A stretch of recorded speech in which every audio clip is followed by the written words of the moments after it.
Pierre Chaillot, bienvenue sur Weird Sauce. Est-ce que vous auriez l'obligeance de vous présenter pour les auditeurs de Weird Sauce? Bonjour, oui, donc je m'appelle Pierre Chaillot, j'ai 37 ans, je suis statisticien de formation et de métier depuis une quinzaine d'années. Et puis, depuis le début de la crise Covid, j'ai commencé à étudier les différents chiffres qui avaient trait à la mortalité beaucoup, et puis à tout ce qui traînait autour de cette crise. Euh, c'est pas là que j'ai commencé à étudier les chiffres, vu qu'en effet c'est mon métier. Et puis depuis plusieurs années avant, j'étudiais plutôt l'économie dans une optique qui a toujours été d'expliquer les différents concepts aux gens, pour qu'ils puissent comprendre par eux-mêmes ce qu'on leur disait, et puis qu'ils puissent s'émanciper des discours qui soient alarmistes ou politiques qu'ils entendaient à la télé, pour les influencer dans leurs choix. Donc voilà, c'était mon leitmotiv, c'était ça, c'était d'expliquer aux gens, puisque c'était des compétences que j'avais moi, et de leur permettre de faire leurs choix en toute connaissance de cause. Et donc, rappelez-nous, donc vous êtes basé en France et donc ce que vous avez analysé, c'est donc la situation telle qu'elle s'est passée en France. J'imagine aussi avec des données de ce qui se passait aux alentours en Europe, etc. Mais expliquez-nous un peu pourquoi, qu'est-ce qui vous a motivé à appliquer votre connaissance professionnelle à cette situation-là? Est-ce que c'était la peur du virus lui-même? Est-ce que c'était qu'est-ce qui vous a motivé à rentrer là-dedans?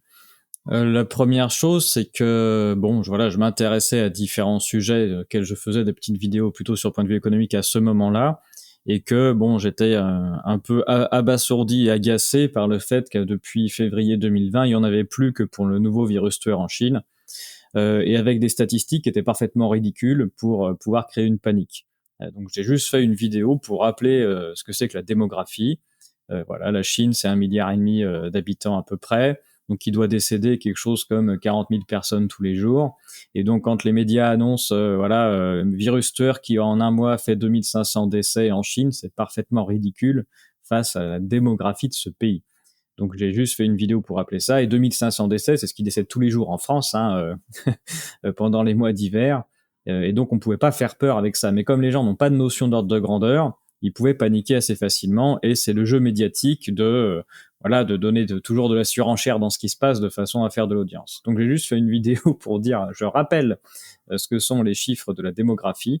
Et puis voilà, cette vidéo est partie tout de suite dans les tours beaucoup plus fort que ce que ma chaîne avait l'habitude de faire en termes d'audience. Et c'est un peu à ce moment-là que j'ai pas lâché le sujet, j'ai commencé à en discuter, euh, dans une optique juste de remettre l'église au milieu du village, comme on dit, et de rappeler ce que sont les grands agrégats, quoi. Et donc là, vous nous situez au point de vue temps, ça c'est à quel moment de la pandémie? C'est-à-dire, c'est vraiment au tout début où vous avez permuté tout de suite sur une analyse un petit peu plus profonde que ce qu'on voyait dans les médias principaux? Oui, c'était février 2020, donc il se passait rien du tout en France ni nulle part en Europe à ce moment-là. Je rappelais juste les chiffres. Cette vidéo-là, d'ailleurs, je l'ai supprimée assez rapidement puisque, en effet, enfin, il y avait beaucoup plutôt plus de vues que d'habitude et ça me dépassait. 200 000 vues, c'était quelque chose comme 20 fois plus que mes plus fortes vidéos vues jusqu'ici, donc c'était assez fou. Et avec une bataille rangée entre des gens qui paniquaient mais complètement en se disant ouais, il est dangereux, il faut le faire taire parce que ce virus va tous nous tuer, ce qui était complètement fou, ce qu'il est toujours d'ailleurs, mais bref, et d'autres personnes qui disaient c'est le nouveau contrôle de l'humanité qui arrive avec comment ils appelaient, enfin le nouveau gouvernement mondial, etc. Et voilà, je suis tombé au milieu d'une bataille rangée à laquelle je n'étais absolument pas préparé et je m'attendais pas à ça. C'est des choses que je connaissais pas du tout et c'était pas mon intérêt.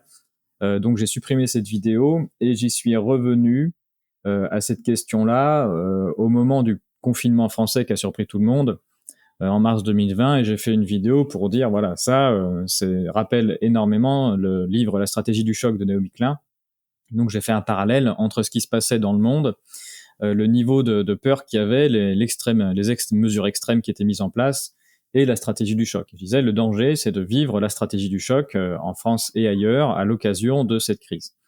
Cette vidéo, c'est pareil, été vue de manière extrêmement forte par rapport à ce que je faisais d'habitude. On est monté à 300 000 vues de manière assez rapide. Et à ce moment-là, YouTube l'a supprimée de la plateforme, donc elle est devenue invisible. C'est la première fois que ça m'arrivait, hein, je comprenais pas. Euh, je pensais que c'était exceptionnel ou qu'il fallait montrer des images pornographiques, de l'extrême violence. ou des choses comme ça. Et là, j'ai été surpris d'un discours soit supprimé. J'ai demandé des explications. Et la vidéo est réapparue parce que de toute façon, je contrevenais absolument aucune règle possible qui avait décrite nulle part. Bon, donc elle est revenue quand même, mais elle est revenue complètement invisible.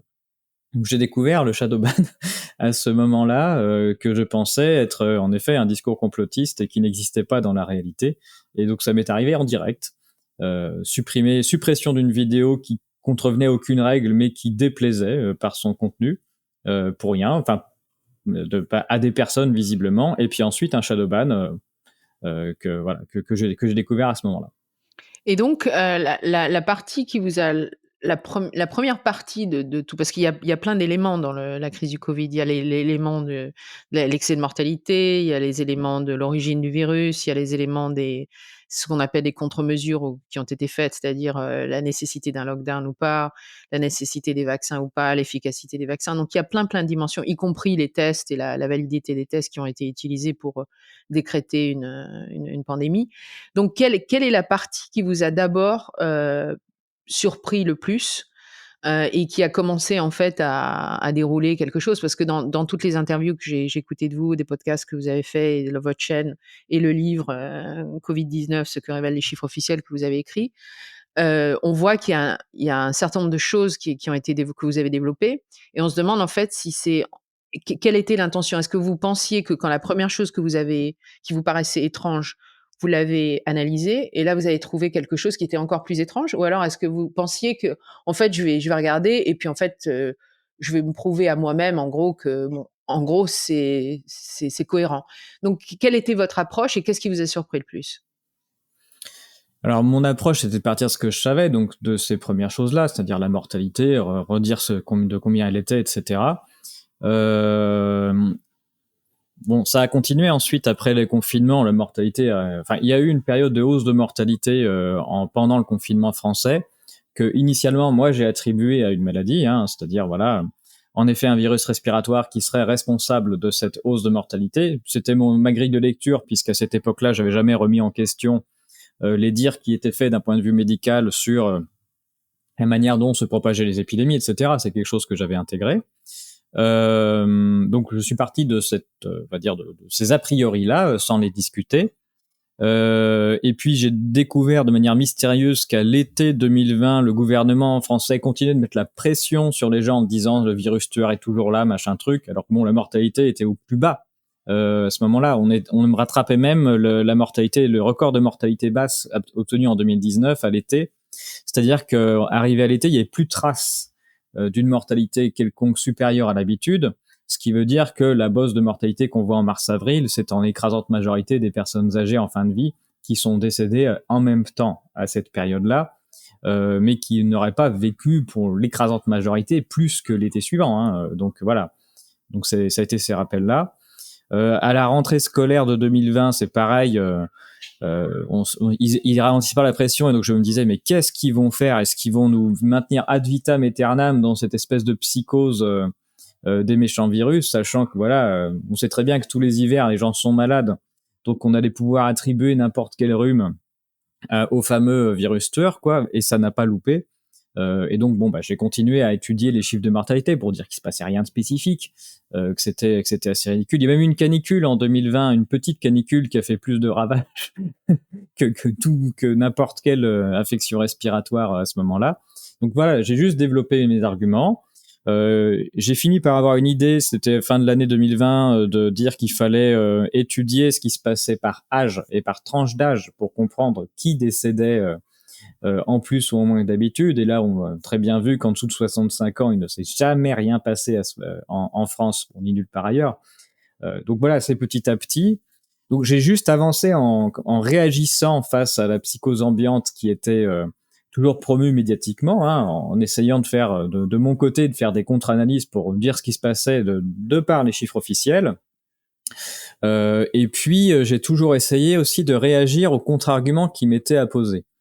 Surtout à cette époque-là, moi j'étais quelqu'un d'absolument inconnu, donc sur ma chaîne je dois avoir, si je tape les 10 000 abonnés, c'est le bout du monde, j'ai quelques milliers, ce qui me permet de répondre, voilà, le soir je me connecte, je regarde les quelques messages que j'ai eu dans la journée, Je commence à avoir des gens qui s'intéressent, qui donnent des sources intéressantes, des contradicteurs. Et puis, j'ai à cœur finalement de quand j'ai une contradiction qui est intéressante, je reprends les sources, je regarde ce qui se passe, et puis je discute. Donc il y a toute une énorme partie du travail que j'ai réalisé qui est venu en réaction de gens qui amenaient de la contre-argumentation et ce qui a permis d'avancer. Donc le leitmotiv, ça a été ces deux aspects, répondre à ce qui se disait médiatiquement de la part des journalistes et des politiques, et puis deuxièmement, répondre aux questions qui m'étaient posées.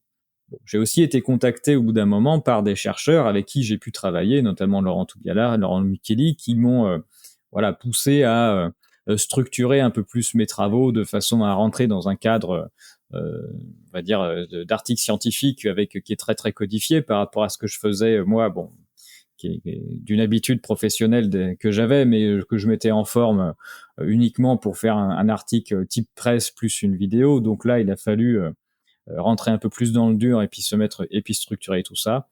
Donc voilà, finalement, j'ai suivi plutôt le cours des événements sans jamais me dire que j'avais un plan, hein. Je n'ai fait que réagir à ce qui se passait. Et est-ce que vous étiez à ce moment-là, à chaque fois que vous alliez sur un nouveau sujet, parce que dans votre livre, vous couvrez pas mal de choses sur les sujets donc diverses, des tests et des lockdowns, de l'excès de mortalité et cetera. Est-ce qu'il y a, un sujet qui vous a particulièrement choqué? Moi, je sais quand j'ai lu votre livre et que j'ai aussi écouté les analyses que vous avez faites sur votre chaîne, avec, je pense que c'est une chaîne belge avec Tyros? Oui. voilà, avec laquelle vous avez collaboré. Donc là, c'était très limpide parce que vous faisiez une présentation à la fois en slide et puis en commentaire, donc c'était très limpide. Et là, vraiment, ce qui m'a choqué le plus, c'est en fait, bon, la validité des tests PCR. Quand on est dans la médecine, on savait très bien que c'était déjà très compliqué d'avoir choisi ça, que ça posait déjà des tas de problèmes, par rapport au cycle et cetera et à la stabilité, d'un laboratoire à l'autre, d'une procédure à l'autre et cetera. Donc déjà ça, mais il fallait être déjà dans la médecine ou la science pour le savoir. Mais par contre, vraiment ce qui m'a choqué terriblement, c'était la codification que vous avez très, très bien expliqué, un changement de codification, spectaculaire en France, puisque nous, à Singapour, on n'a pas eu accès à ces informations-là et je pense qu'aux États-Unis, ça doit être du même calibre de ce qui s'est passé en France. Mais ça, c'était vraiment effarant. J'ai regardé cette vidéo probablement 3 ou 4 fois pour vraiment comprendre l'étendue de cette, parce que ça n'a rien à voir avec la santé ou le risque. C'est vraiment une codification totalement, de politique, et financière et donc quelle est la partie de tout ce que vous avez traité qui vous a choqué le plus? Oui, il y en a eu plusieurs. Ça en fait partie, mais du coup, dans ma démarche d'écoute et de discussion, j'ai eu beaucoup de gens avec qui j'ai pu discuter et qui m'ont ouvert la compréhension sur tout un tas de pans différents. Ce que vous venez d'évoquer, c'est Jean-Luc Bozek, avec qui j'ai travaillé, qui est lui, il est à la retraite, mais ses derniers métiers, ses dernières activités, pendant un certain nombre d'années, ça a été comment dirais-je, remettre d'aplomb des boîtes qui se cassaient la figure. Donc voilà, il était salarié dans une entreprise qui récupérait des boîtes qui étaient en difficulté, et lui, en fait, sa spécialité, c'est de faire de l'analyse multifactorielle, c'est-à-dire qu'il épluchait tous les comptes de la boîte, regardait tout ce qui se passait et il dénichait les cadavres dans les placards, de façon à éliminer les parties problématiques de la boîte, comprendre ce qui dysfonctionnait et relancer les entreprises. Et donc il a eu tout un tas de succès à relancer des boîtes qui étaient moribondes, mais du fait qu'il y avait des problèmes qu'il y avait à l'intérieur, et c'est en analysant les comptes beaucoup qu'il arrive à faire ça. Et il a fait la même chose sur cette crise Covid. Donc quand il m'a contacté, j'avais déjà compris qu'il y avait en effet un problème avec ce qu'on appelait Covid-19, puisqu'il n'y a rien qui collait du tout dans aucune histoire, j'en parlerai après, mais ni en termes de ce qu'on explique comme étant de la propagation épidémique, en termes de symptomatie, les tests qui n'allaient pas du tout. Et donc lui, il a épluché la manière dont on codifie le Covid-19. Et c'est vraiment le plus important, puisque une statistique, c'est quoi? Donc on a tout un tas de statistiques Covid-19. Une statistique, c'est quoi? C'est un comptage. Et ce comptage, il va dépendre de deux choses. La première, c'est de la définition qu'on va donner, hein, tout simplement, qu'est-ce que je vais compter? Et la deuxième, c'est comment je vais le compter? Quels moyens je vais mettre en œuvre pour commencer à compter ça? Et c'est la personne qui possède ces deux éléments qui maîtrisent déjà la statistique finale. Donc, ce qu'a fait Jean-Luc, c'est de se poser la question, mais c'est quoi qu'on a compté, et en particulier dans les hôpitaux. Et c'est là qu'il a découvert ce qui a été mis en place au niveau international, puisqu'au niveau international, tout le monde compte les maladies, et je vais mettre des guillemets, de la même manière. Pourquoi ? Parce que voilà, toute personne qui rentre dans un hôpital ou un institut de santé quel qu'il soit, on va lui poser ce qu'on appelle un diagnostic principal ou un diagnostic secondaire, et ces diagnostics font partie d'une nomenclature. Les médecins n'écrivent pas ce qu'ils veulent, et cette nomenclature-là, elle fait partie d'une codification internationale des maladies. C'était la CIM-10 à l'époque du Covid, maintenant c'est la CIM-11, et c'est l'OMS qui la détient. Donc c'est l'OMS qui fait la pluie et le beau temps sur tout le concept de ce qu'on appelle maladie. Et donc ça, c'est extrêmement important. Ça veut dire que c'est l'OMS qui pilote la perception que le monde entier a des maladies, puisque c'est l'OMS qui force à rentrer les gens dans telle ou telle case. Et donc les maladies qu'on compte dépendent de la nomenclature que met en place l'OMS. Et au début de cette histoire de Covid, en mars 2020, même très tôt, en fait, plutôt dès janvier, l'OMS va mettre un nouveau code, code d'urgence Covid-19 dans la CIM-10, alors qu'on est au tout début du narratif. On a quelques malades en Chine, voilà, d'une pneumopathie dite atypique. On a juste un laboratoire qui a dit « moi j'ai trouvé une séquence ». On a un autre laboratoire qui en temps record dit « bah, ça tombe bien, j'ai un test, je vais arroser le monde ». Enfin bref, on est dans un balbutiement d'un truc qui est en train de se lancer. Et on a tout de suite l'OMS qui réagit et pof, qui est toute prête pour balancer un nouveau code qui va forcer tous les hôpitaux et soignants du monde à enregistrer du Covid.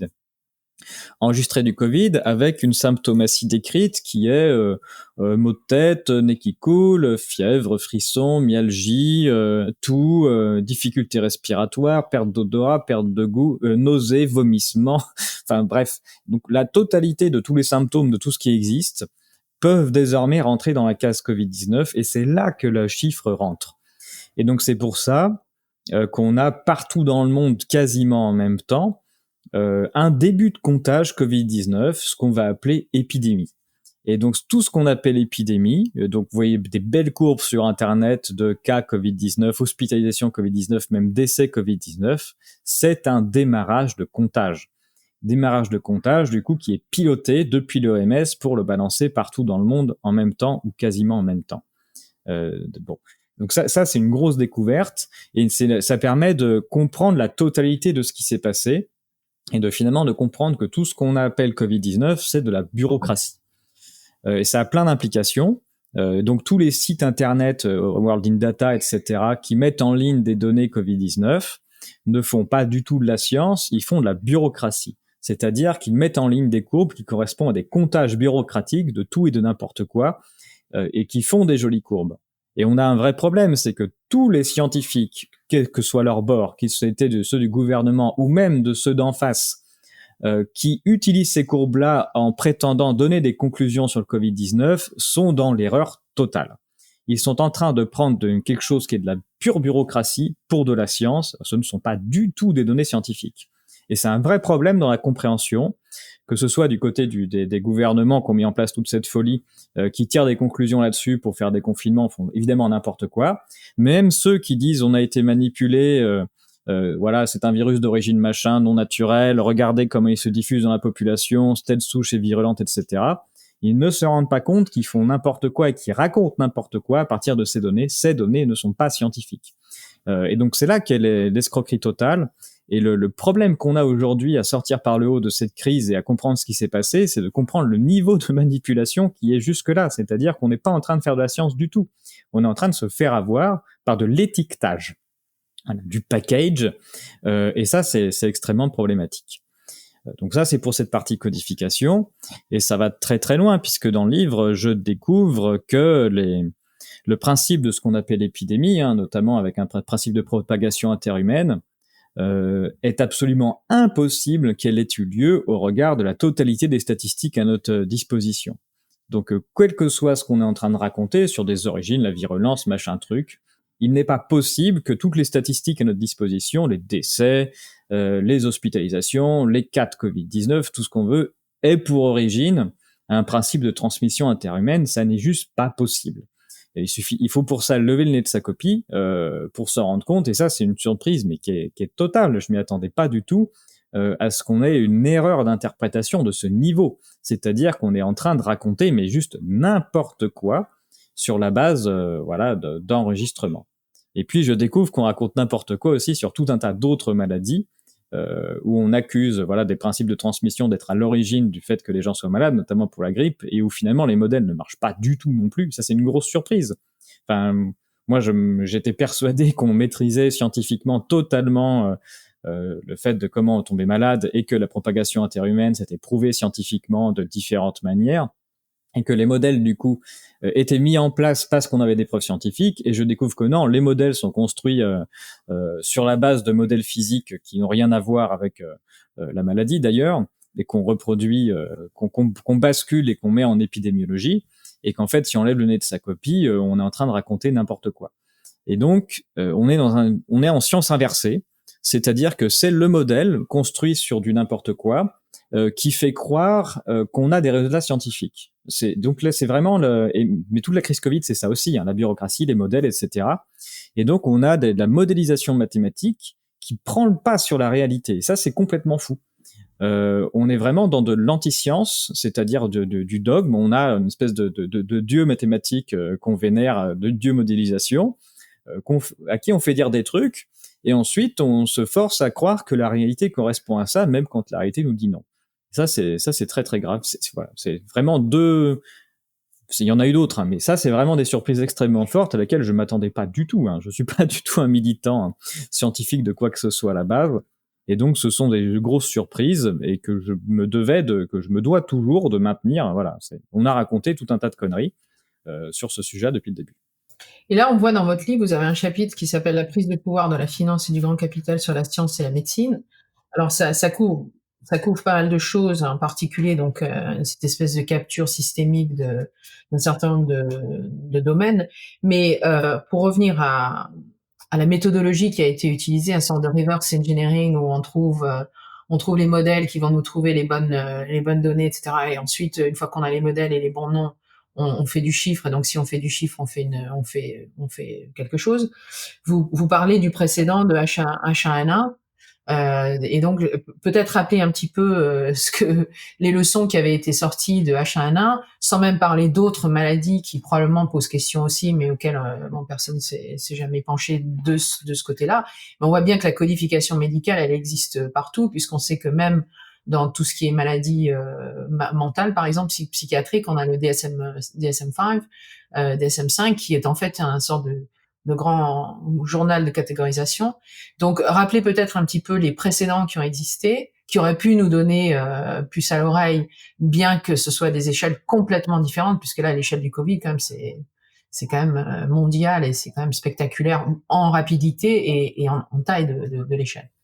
Vous avez raison de rappeler sur ce qui se passe en psychologie, puisque ça devient un problème de santé publique, où en effet, on demande aux psychologues, aux psychiatres de mettre des patients dans des cases avec des noms, de façon à les compter, et surtout, alors que chaque personne est différente. Donc, pour ce qui est psychologique ou psychiatrique, tout le monde sent bien que c'est des conneries. Puisqu'on doit traiter chaque malade et chaque personne en fonction de son propre passé et de ce qu'elle a, et qui est parfaitement stupide de vouloir se ressembler deux humains dans la même case. Ça n'a pas de sens. C'est le cas pour toutes les maladies, en fait, une fois qu'on l'a compris pour la psychiatrie, pour la psychologie. Tout le monde est différent, a des symptômes différents, et les noms que l'on met en commun à des maladies, bien souvent, n'ont pas de sens et servent deux choses. La première chose, c'est à compter. Et la deuxième chose, ça permet à l'industrie pharmaceutique de se présenter en disant pour telle case, j'ai tel traitement et vous allez appliquer tel protocole. Donc c'est extrêmement important pour l'industrie pharmaceutique de réussir à mettre des cases de façon à pousser le principe du protocole. Vous avez votre patient que vous avez mis dans une case, vous lui mettez un protocole.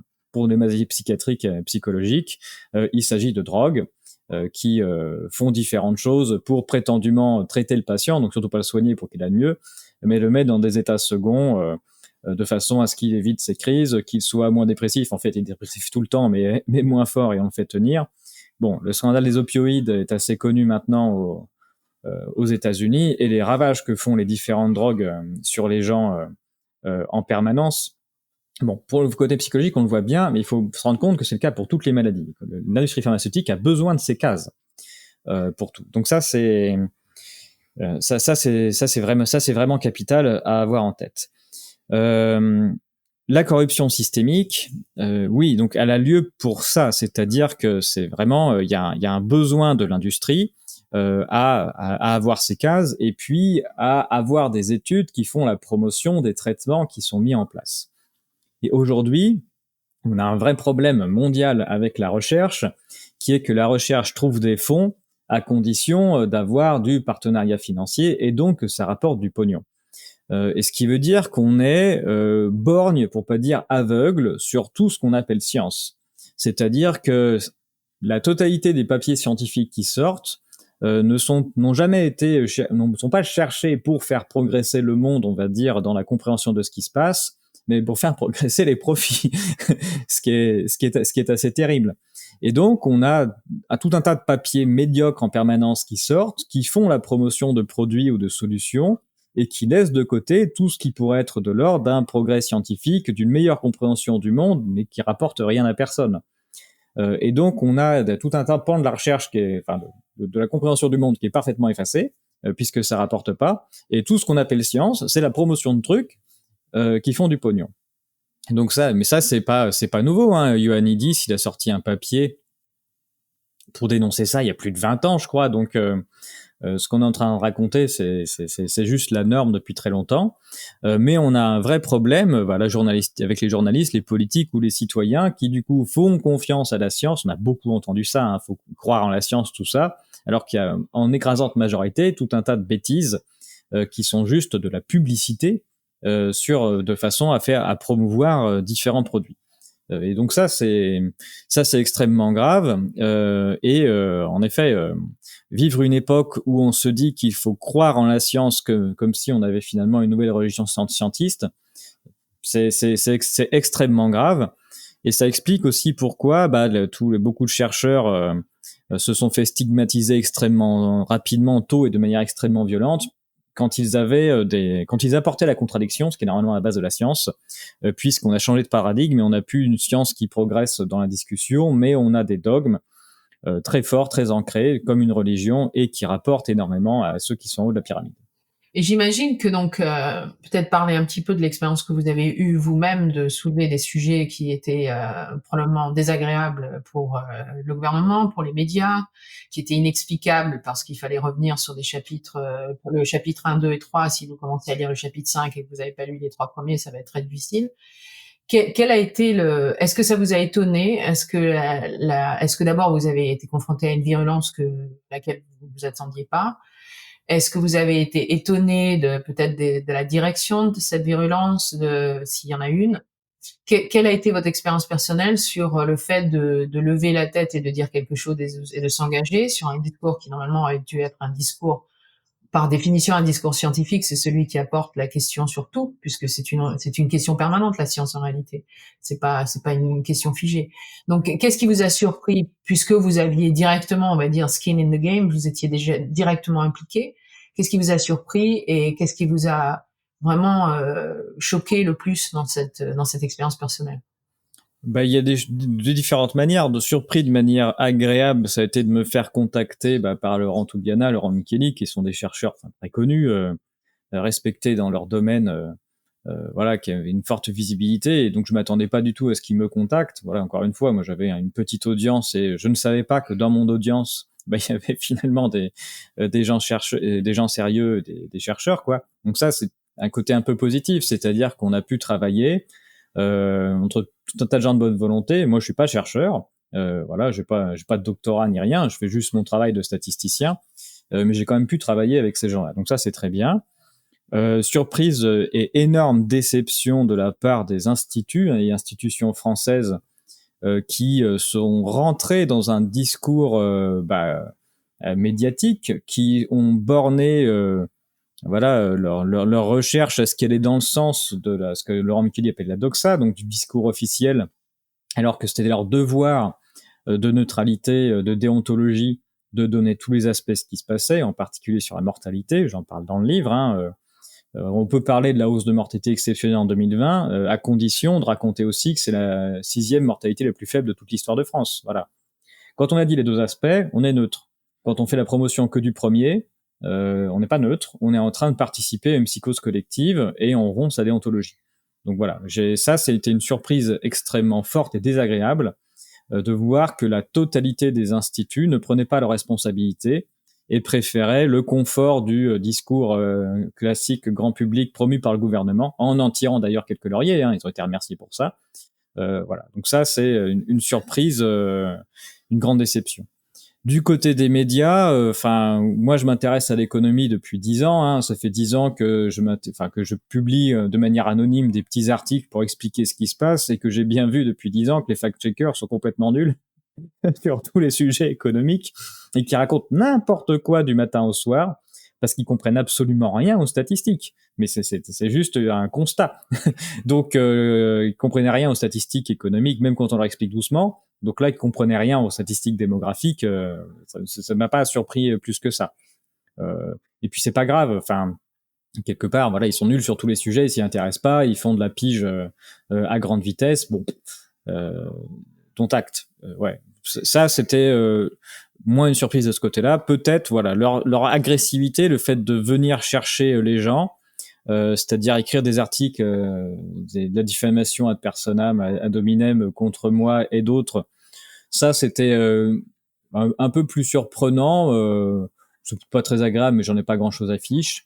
Mais ça a montré un autre pan qui est que ces gens-là, évidemment, ils ont peur. Et ils ont peur parce qu'en fait, ils perdent de la part de marché d'audience. Voilà, ils ont fait très peur à tout le monde, ce qui leur a fait redorer leur blason, ils étaient contents d'eux. Mais finalement, les gens s'interrogent autrement. Et tous ces petits pigistes, même des grands journaux, hein, il y a quasiment personne qui les lit finalement. Et toutes les personnes, voilà, comme moi, qui font de l'information sur YouTube, qui présentent des résultats, au final, on a une visibilité qui est plus grande, qui est pas grande du tout, hein, mais c'est tellement ridicule eux ce qu'ils ont que ils sont obligés de réagir extrêmement fortement. Donc ça, c'était aussi une surprise de découvrir que finalement, voilà, la presse est à ce point de décrépitude où il faut qu'ils aillent chercher même des tweets, c'est-à-dire qu'ils font des articles sur la base de tweets de gens, ce qui est complètement fou, de gens lambda qui tweetent, mais ça montre voilà l'état de déliquescence de la presse nationale, qui vit surtout de subventions de l'État qu'ils arrangent bien, et puis des manias de la finance qui les possèdent, quoi. Et donc, avant de parler du rôle, parce que vous avez parlé du rôle des cabinets de conseil qui ont bien aidé, qui par ailleurs ne sont pas entièrement français, ou s'il y en a, et c'est pas les plus importants. Donc on pourra reparler de ça un petit peu. Mais je voulais parler d'une chose qui m'a choquée, moi, profondément, en étant française, mais vivant à l'étranger, donc en ayant la capacité de voir la réaction de divers gouvernements et la compétence de divers gouvernements sur des sujets comme les statistiques de santé publique, sur les concepts scientifiques basiques, comme par exemple l'immunité naturelle, etc. Moi, ce qui m'a vraiment profondément choquée, et je voulais avoir votre opinion, parce que j'ai écouté une interview que vous avez donnée au Parlement européen, où vous étiez en contact avec des hommes politiques, des femmes politiques. Vous avez vu les positions du ministre de la Santé française de l'époque, Olivier Véran, qui a donc lui-même mis en scène une vaccination d'une femme enceinte, etc. Enfin, on est allé très très loin dans la mise en scène. Et ce que j'ai trouvé vraiment choquant, en fait, c'était le discours de certaines, à la fois des médias et d'hommes politiques et de femmes politiques, et leur degré de non-connaissance de principes scientifiques très simples, qui ne nécessitent pas un PhD, un doctorat, etc. Et le fait que donc on se demandait si la facilité avec laquelle ils ont été manipulés, ou ils se sont fait manipuler, ou ils ont accepté d'être manipulés, ou ils ont participé à la manipulation, on se demande si une grosse partie de ça, ça n'est pas une sorte une sorte de manque total de compétences statistiques, numériques, mathématiques, et de base de sciences, c'est-à-dire de biologie assez basique qu'on connaît depuis 50 ans. Et donc ça, c'est quelque chose qui fait très peur, parce qu'on se demande si c'est pas aussi un terreau très fertile pour mettre ces gens-là en place et leur faire prendre des décisions manifestement, dont ils ne comprennent pas l'ampleur et le risque. Quelle est votre opinion là-dessus? Euh, Plusieurs choses. La première, c'est que malheureusement, enfin pour moi, le politique n'a pas à se soucier de science, mais de morale. Et donc, le problème que l'on vit actuellement et pourquoi ça a été si facile, c'est parce qu'on a une déliquescence de morale dans la politique et où justement ils font semblant de se réfugier derrière la science. C'est le cas pour les questions économiques. C'est pour ça que j'ai beaucoup parlé d'économie, où la totalité de décisions économiques ne sont pas faites en termes de bon sens et de morale et d'équité entre les personnes, mais sous couvert de sciences débiles, d'ailleurs, avec des modèles explicatifs de gens même qui reçoivent des prix Nobel pour ça, mais qui sont parfaitement ridicules, et qui servent de caution pour mettre en place des lois qui sont parfaitement délétères pour les gens. Euh, mais voilà, on dit non, mais c'est la science, c'est l'économie, c'est les bons principes, c'est la microéconomie, etc. Ce qui est entièrement bidon, hein. Et la science, on l'a dit tout à l'heure, c'est quelque chose qui est mouvant, qui change, qui est basé sur des théories et qui est intimement lié aux croyances. Contrairement à ce qu'on peut faire croire, que ce serait quelque chose de pur, ce que l'on appelle science, ça progresse beaucoup en fonction des croyances des gens. Voilà, tout ce qui est du ressort de la médecine pasteurienne, ça vient du fait que le corps est censé être aseptisé. Hein, donc on a juste nos cellules et tout le reste c'est un ennemi. Donc il faut pulvériser les gens avec des antifongiques, des antibiotiques, etc. pour tuer tout autre être vivant qui serait sur nous parce que c'est forcément un ennemi. Bon, ça n'a pas l'air de marcher très terrible, et la réalité est peut-être plus compliquée que ça, mais ça vient du côté religieux, où il y aurait un corps, une âme qui seraient liés ensemble, et tout le reste, c'est forcément pas du nous, quoi. Bon, et donc la totalité même de la science ou de la compréhension du monde de la biologie et de la médecine est finalement intimement liée aux croyances de base. Bon, et donc la totalité des théories scientifiques sont remises à remettre en cause en permanence, remises en cause et ne doivent pas être considérées comme des vérités. Dès lors, faire de la politique en se cachant derrière la science sans voir que de manière sous-jacente, c'est bien de la croyance, de la morale euh, et des choses qui sont de l'ordre du dogme qui se cachent, c'est une erreur profonde qui permet surtout de manipuler les politiques. Donc si les politiques avaient un peu plus de morale, étaient bien ancrés dans des principes et des valeurs, il serait plus difficile de les manipuler avec de la science et de la fausse science. Donc je suis pas sûr que ce qui manque, ce soit tant la science que des principes moraux qui doivent s'ancrer de manière définitive pour tenir.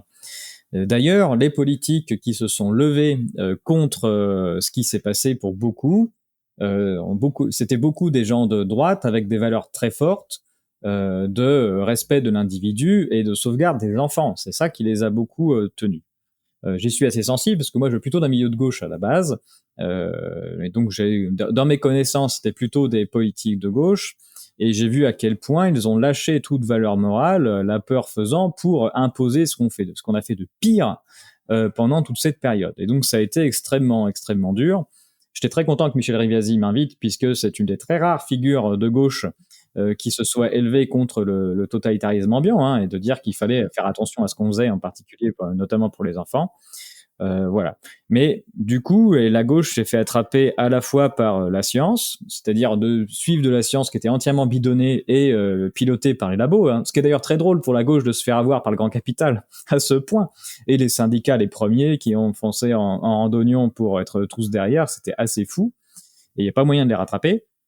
Mais surtout, ils se sont fait avoir par l'excuse du greater good. C'est-à-dire, voilà, il fallait que chacun sacrifie de sa liberté individuelle pour un monde meilleur, pour le collectif, etc. Jusqu'à sacrifier ses propres enfants. C'était quand même, ce qui est quand même assez fou. Et ça a marché. Mais du coup, on a une double chose, le discours scientiste, additionné le fait de s'accaparer, le dire, oui, mais c'est pour le meilleur collectif. Et ça a été un cocktail extrêmement dangereux, qui est d'ailleurs la base des régimes totalitaires, hein, voilà, que ce soit on parle du communisme ou du nazisme, derrière c'était de la science pour du greater good, hein, deux cas. Euh, et donc c'est ce qu'on a vu aujourd'hui, ce qui a permis l'adhésion, voilà, de la gauche et d'une crise qui aurait dû se passer sur un pan en effet de discussion scientifique, médicale. On a une crise qui est passée sur un pan politique où il était de gauche de vouloir enfermer les gens chez eux et de les vacciner de force. Et ça, c'est complètement dingue qu'on en soit arrivé là. Et je constate malheureusement que c'est un cas pour tout un tas de sujets aujourd'hui politiques, même scientifiques, voilà, sur la sexualisation des enfants. Il y a maintenant une politisation, pardon. Si on est contre ça, bah, c'est forcément qu'on est de droite ou d'extrême droite, parce que si on est de gauche, c'est qu'on est pour. Les questions sur le climat, le caractère anthropologique, la responsabilité de l'homme sur les questions de climat, ou est-ce que finalement, que disent les chiffres vraiment sur le climat? Voilà, si on dit être de gauche, c'est forcément dire qu'il y a une catastrophe climatique et que c'est la faute de l'homme et qu'il faut décarboner, sinon on n'est pas de gauche. Enfin, alors que ça n'a vraiment, enfin, historiquement, ça n'a absolument rien à voir avec les principes moraux. Donc voilà, il y a ça qui est vraiment rentré, je pense, en ordre de bataille, qui malheureusement pourrit tout débat et qui fait encore aujourd'hui qu'il est impossible de discuter avec la gauche de manière saine. Bon, là, il y a eu une loi là pour la réintégration des soignants qui a été portée par la gauche, mais quand on a voulu discuter en disant oui, bah en effet, il faut le faire, il faudrait peut-être se poser la question de ce qu'on a fait sur la vaccination, regarder avec du recul. On s'est pris une fin de non-recevoir, mais direct, on bougera pas d'iota, on veut pas savoir. Donc voilà, il y a ça c'est pas fini. On grignote petit à petit. Hein, je commence à rediscuter avec des organismes, des associations qui sont un peu plus à gauche que celles avec qui je discute jusqu'ici, et on regrignote un peu de part de terrain pour recommencer la discussion, mais c'est très très dur. Et avant de passer donc à toutes les leçons que vous avez pu tirer pour vous-même en tant que professionnel, en tant que père de famille, en tant que participant à la société de cette crise et du rôle que vous avez joué, de tout ce que vous avez pu acquérir comme expérience positive et négative, je voudrais qu'on revienne à la perception que vous avez de l'indépendance de la France par rapport à ces décisions importantes. Par exemple, les décisions sur les modalités de contre-mesures pour cette pandémie. Vous avez évoqué le rôle de l'Organisation mondiale de la santé, qui est en train de proposer un nouveau contrat sur la gestion des pandémies. Sachant les financements de l'Organisation mondiale de la santé, il faut quand même se poser des questions d'autonomie nationale. Donc, qu'est-ce que vous pensez de l'autonomie nationale, de l'indépendance nationale sur des sujets essentiels qui peuvent devenir des sujets, on va dire, militaires et stratégiques, puisqu'il y a quand même une grosse dimension là de guerre biologique potentielle, ou en tout cas d'armes, de course à l'arme biologique, puisqu'on voit que les États-Unis étaient déjà très impliqués là-dedans depuis longtemps, que la Chine également, que la France qui avait quand même contribué à la construction du P3, P4 selon les classifications de l'Institut de virologie de Wuhan. Qu'est-ce que vous pensez de la situation de l'indépendance nationale de la France, si elle existe encore, et des rôles que peuvent avoir diverses institutions internationales sur les décisions qu'on a l'impression que le gouvernement prend ou pas? Bien, en effet, je pense que la perte de la souveraineté nationale, elle date pas d'hier, mais qu'elle a pris un virage extrêmement fort au moment de l'élection de Nicolas Sarkozy, puisqu'on voit que c'est à partir de ce moment-là en France qu'il y a eu l'explosion du recours au cabinet de conseil. Ça ne veut pas dire qu'il n'y avait pas d'ingérence avant, hein, mais bon, l'ingérence, c'est un jeu multiple où chaque pays a des émissaires un peu partout pour tenter d'influencer de son côté. Enfin, ça, c'est classique, c'est de tout temps. Et faut vivre avec ça. En revanche, avec cette élection-là, on a vu un vrai changement de paradigme. Du coup, c'est quoi? C'est 2007, avec en effet l'entrée des cabinets de conseil, où on avait auparavant des lobbies qui étaient très très forts, hein, mais qui devaient encore à ce moment-là être au sein des hémicycles du Parlement, du Sénat, pour aller convaincre tout un tas d'hommes et de femmes politiques voilà, soit avec des bons arguments, soit en graissant la patte ou en faisant des promesses, hein, évidemment tout ça ça joue, mais de façon à les influencer pour l'écriture des lois. Ce qui reste un certain jeu démocratique avec un jeu à multi-influence à l'intérieur où tous les acteurs essayent de rentrer.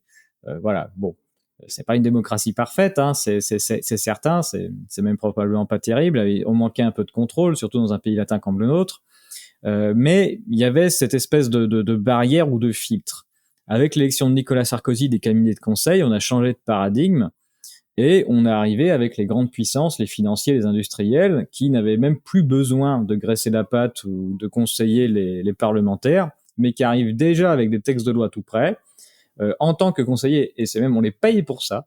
C'est-à-dire que c'est l'État français qui paye les cabinets de conseil pour les faire conseiller pour écrire des lois, mais donc ils arrivent directement et on signe. Et ça n'a fait que s'empirer dans le temps avec le paroxysme dans cette crise Covid. On a parlé tout à l'heure de l'arnaque H1N1, c'est pas anodin. Si cette arnaque est arrivée en 2009, déjà avec des cabinets de conseil stupides, déjà avec une ingérence de tout un tas d'acteurs. L'OMS, oui, je vais peut-être le dire, il y a un rapport du Sénat après cette escroquerie qui a eu lieu en 2009 H1N1 qui montre que c'était une escroquerie totale, qu'il ne s'est rien passé et qui pointe du doigt les conflits d'intérêts au sein de l'OMS, qui a poussé à la panique de différentes manières. La première, ça a été de déclarer un état de pandémie alors qu'il n'y avait pas les critères de gravité nécessaires. Normalement, pour dire pandémie, il faut qu'il y ait des malades de manière très forte, sérieuse, et des morts en grand nombre qui apparaissent sur un certain nombre d'endroits pour dire oula, c'est pas normal, du coup on déclenche l'alerte. Ils ont supprimé les critères de gravité en disant bah non, mais il suffit qu'il y ait des malades à différents endroits. En 2009. Ce qui est assez pratique puisque chaque hiver, comme il y a des malades partout dans l'hémisphère nord chaque hiver, on va pouvoir décréter l'état de pandémie chaque hiver. Hein. Donc c'est assez fabuleux et c'est ce qui s'est passé en 2009. 2009 qui n'a finalement ça aboutit à rien puisque quand on a dit c'est la nouvelle grippe H1N1 qui va ravager l'humanité, il y avait déjà Ferguson qui avait fait des modèles en disant des millions de morts, etc. Repris par Antoine Flahault en France, Delfrécy, machin. C'était les mêmes acteurs déjà à l'époque. Ça n'a pas pris parce que voilà, quand les gens ont entendu que c'était la grippe, quand ils étaient malades, ils sont allés voir leur médecin. Le médecin a donné les mêmes granules que d'habitude. Chaque médecin donne des trucs différents à chaque personne, mais ça se passe assez bien. Donc chacun fait en son âme et conscience, et les gens sont pas du tout plus morts que d'habitude. Donc il s'est rien passé d'exceptionnel nulle part, et on n'a rien vu, et donc la panique n'a pas pris. Il y a quand même eu des vaccins qu'on a achetés pour quelques milliards. Non, la plupart sont allés à la poubelle. C'est ce que montre le rapport. Bon, le rapport a le mérite d'exister, hein, il explique l'escroquerie. Évidemment, il n'y a aucune personne des protagonistes qui ont participé à cette escroquerie qui a fini en taule ou qui a dû rembourser quoi que ce soit. Hein. Ça a été perte et fracas pour la France, et d'ailleurs, je pense que c'est le cas dans la quasi-totalité des pays qui ont participé. Et il y a d'ailleurs tout un tas de personnes qui ont eu des effets indésirables très graves après H1N1. Donc c'était 2009 et c'est que depuis 2021 qu'en France on a reconnu le fait que les nombreux narcoleptiques, donc ceux qui s'endorment à tout moment parce qu'ils ont le cerveau grillé, c'était bien dû à la vaccination, mais dans ces cas-là, d'ailleurs, bon, c'est le fonds français payé par nos impôts qui va dédommager ces gens-là. Bref, donc en fait on n'a tiré aucune leçon, etc. Mais donc, cette ingérence-là, du coup, elle démarre sur Sarkozy. 2009, c'est l'escroquerie H1N1. Donc, on voit que la machine se met déjà en place, même si elle prend pas. Et ça ne fait qu'empirer. Et en effet, on a des vrais problèmes de souveraineté. Il y a un rapport c'est de la Cour des comptes, non du Sénat, justement sur les cabinets de conseil qui montrent qu'ils sont sur tous les pans de la politique française, même l'armée, la défense, et que partout, c'est eux qui font la pluie le beau temps et qui disent comment faut faire. Et ce sont pour la plupart des cabinets de conseil étrangers et américains, qui, dont on sait, qui font tous des rapports, qui ont des liens très étroits avec les instances de surveillance américaines, le pouvoir, etc. Donc on a une ingérence totale sur tous les aspects qui sont fondamentaux pour le pays, et c'est extrêmement grave. Et tant qu'on ne débarrasse pas, ça présage rien de bon pour la suite. Se faire piloter par une puissance extérieure, c'est pas un bon gage de survie. Donc effectivement, et donc vous avez écrit un livre qui rappelle, donc vous avez toutes ces vidéos qui sont sur votre chaîne, et y compris sur la chaîne Kéros, qui est très très bien faite. Vous avez donc écrit ce livre Covid-19, ce que révèlent les chiffres officiels. Donc je recommande aux gens qui veulent vraiment aller dans le détail des choses et des problèmes statistiques et des problèmes mathématiques qui sont vraiment très très fouillés et très sourcés. De regarder ça. Maintenant, ce que je voudrais, le sujet sur lequel je voudrais passer un petit peu plus de temps et avant de conclure, c'est vraiment votre expérience personnelle, parce que là, c'est une expérience assez incroyable d'une pandémie mondiale qui a touché des tas de gens dans des tas de domaines, et de s'impliquer, c'est vraiment un choix, puisqu'on voit qu'il y a plein de gens qui ne sont pas impliqués. On voit ce qu'il est arrivé à certains scientifiques qui sont impliqués, dont vous avez parlé. Mais on voit qu'à l'échelle internationale, que ce soit aux États-Unis, en Australie, en Angleterre, il n'y a pas beaucoup de gens. En fait, on parle de gens qui ont amené des parties du savoir un petit peu en dissonance cognitive. Il n'y en a pas eu, en fait, d'énormes quantités. Et donc, ce rôle-là, il est forcément très intéressant pour moi, puisqu'il met en exergue la particularité d'une personnalité, des valeurs que cette personnalité peut avoir, du caractère de la personne, etc. Donc, parlez-nous un petit peu des leçons que vous avez apprises, bonnes et mauvaises, et comment vous voyez votre futur et le futur de la société dans laquelle vous vivez, sachant que maintenant vous n'êtes plus le même qu'avant cette crise et des leçons que vous avez prises volontairement ou pas d'ailleurs. Donc parlez-nous de votre expérience personnelle. Oui, je suis plus le même, j'ai gagné un peu de cheveux blancs et un peu de gras du bide, hein. À être tout le temps derrière mon PC. Oui, une des leçons, c'est qu'il faut pas attendre que les autres le fassent. Quand on a quelque chose à faire, euh, qu'il faut s'y mettre. Moi, dans l'ensemble des choses que j'ai fait, j'ai en effet tout sourcé tout ce que j'ai fait et la totalité des graphiques que je peux mettre en place, des tests statistiques, etc. J'ai tout mis en ligne de façon à ce que tout soit reproductible. Tout mon programme informatique se connecte aux différentes bases officielles, Eurostat, le CDC, World Data, tout ce qui, bref, toutes les sources dont j'ai besoin, traite tout de façon à ce que tout soit compatible, tout soit ensemble pour faire tout un tas de comparaisons de graphiques et de compréhension. Et j'ai fait tout ça, donc c'est un certain travail, hein, je fais peut-être 100 000 lignes de code maintenant, ça représente un peu de taf, et tout fonctionne, et j'étais persuadé que ça allait me défausser. Enfin, deux choses. Déjà, ça me rendait tout transparent, donc c'était très bien, ça montrait que tout le monde pouvait vérifier ce que je faisais. Mais je m'attendais à ce que il y ait tout un tas de chercheurs qui récupèrent mes travaux, s'en servent pour ensuite faire des choses avec, et non. C'est-à-dire que tout est en ligne, disponible, accessible, mais voilà, il n'y a pas grand monde qui a envie de se frotter à ça. Et du point de vue international, c'est un peu la même chose. La profession dont on voit pas mal de gens qui s'expriment beaucoup, il y a beaucoup de médecins, des microbiologistes, mais du coup qui parlent dans leur, on va dire, dans leurs compétences et dans leur perception. Voilà. Donc c'est très bien qu'il y ait du débat dessus, qu'il y ait des médecins qui veulent soigner les gens et qui disent que ce qu'il faut faire de mieux, c'est de soigner les gens. En revanche, ce sont des métiers qui ont une perception très particulière de la situation. Un médecin, c'est pas quelqu'un qui a une vue globale de la société, puisqu'en fait, ce qu'il voit dans la vie, ce sont des malades. Et les malades, ce sont des gens rares dans la société. Alors, ça les choque énormément quand je dis ça. À chaque fois, mais non, tout le monde peut tomber malade. Oui, sauf que dans un ensemble de sociétés, si on voit tous les gens qui sont là, ce qu'on appelle des malades, ce sont des gens qui sont rares. Donc, en fait, ce sont des particularités. Et on ne peut pas faire société en se concentrant sur uniquement et en ayant le focus sur uniquement les gens qui sont malades. Une société, c'est tout le monde, et l'écrasante majorité des gens ne sont pas malades. Voilà. Et donc, il faut regarder les choses dans leur ensemble pour comprendre ce qui se passe. Et puis, ces médecins-là, pour beaucoup, ils vont être focalisés sur leur spécialité. Ils vont interpréter ce qu'ils voient comme étant de leur spécialité. Vous demandez à un cardiologue de quoi meurent les gens, il vous dit du cœur, un neurologue du cerveau. Enfin bref, donc chacun dans son truc. Et là, on a fait appel beaucoup à des gens qui sont beaucoup de virologues ou de médecins qui vont beaucoup parler des virus, mais qui perçoivent les malades comme étant dus à des virus. Et qui ont cette perception-là de la vie et de la maladie, ce qui n'est pas non plus la réalité, ce qui est leur perception à eux, leur prisme, et qui est déformé par leur vécu professionnel, ce qu'ils voient des gens qui sont autour d'eux. Et donc, malheureusement, puis ce sont que ces gens-là qui sont invités médiatiquement, évidemment, hein, des deux côtés, alors qu'ils ont une vue partielle et une interprétation de la situation en fonction de leur prisme. Et donc, malheureusement, on a manqué un peu, peut-être de statisticiens, mais de gens généralistes, pour avoir une vue un peu plus globale, des gens comme Jean-Luc, hein, qui ont découvert l'escroquerie du codage, pour sortir complètement de ce carcan, de ce prisme, le nez dans le guidon, pour avoir une vue plus large et se rendre compte de ce qui se passait réellement et du niveau d'escroquerie qu'on a vécu. Bon, voilà. Donc une des leçons, c'est ça, c'est qu'il faut que chacun s'y mette. Et puis essaye de s'extraire un petit peu du nez du guidon pour avoir une compréhension un peu plus vaste de ce qui se passe. Et pour ça, ouais, faut pas trop avoir confiance dans les médias pour nous permettre de faire ça. Il faut s'y mettre. C'est vraiment la leçon principale. D'accord.